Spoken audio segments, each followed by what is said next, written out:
there's this kumbaya umbrella in mediation, and it's wonderful. Okay. And that's all the things about kindness, being respectful.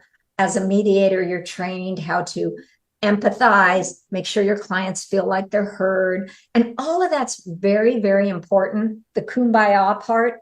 But what really is most, I think, the key to a good divorce mediation, clients have to roll up their sleeves and go to work. Mm-hmm. They're not spoon-fed in my office. It's like, hey, you need to know what your assets are, and you need to understand the basic legal rules. And I'm going to provide that information for you, whether it's in a handout, whether you can ask questions and I'm going to answer it. But this isn't where you just come to me and go, well, tell us what to do.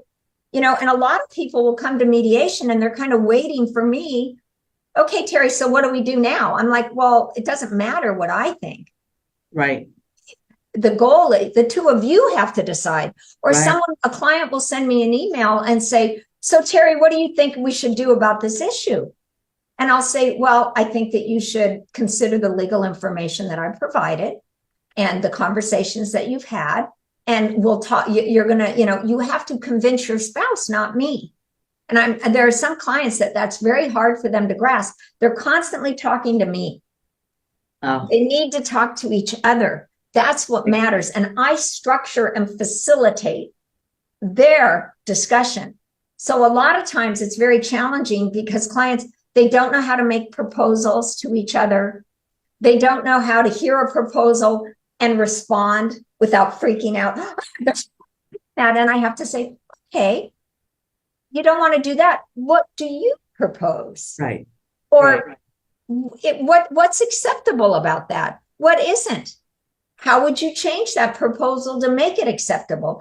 And you start teaching them those skills early on in the mediation. And that's, again, comes back to my tagline. They become empowered. They're empowered to, oh, Terri got us through that. I've had people say, look, we're mediating, but there's no way we're ever going to agree on support. Okay, well, we'll see, and then they'll go through it and they'll agree on support. And they're like, I never thought that would happen. Right. So hopefully that's because I do have mediation skills. I mean, we do bring a skill set. And I say, when my clients say that, I'll often say, well, if you had agreed on that, I wouldn't have a job.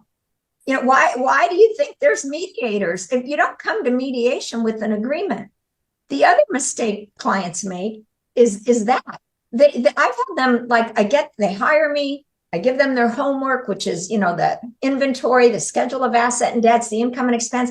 I kind of don't hear from them, and I don't hear from them. And then maybe I'll get an email and one says, well, we're working really hard on getting all that together and we haven't figured out what we're doing with the house yet. So we'll let you know when we're ready to come in and tell you what we're doing with the house.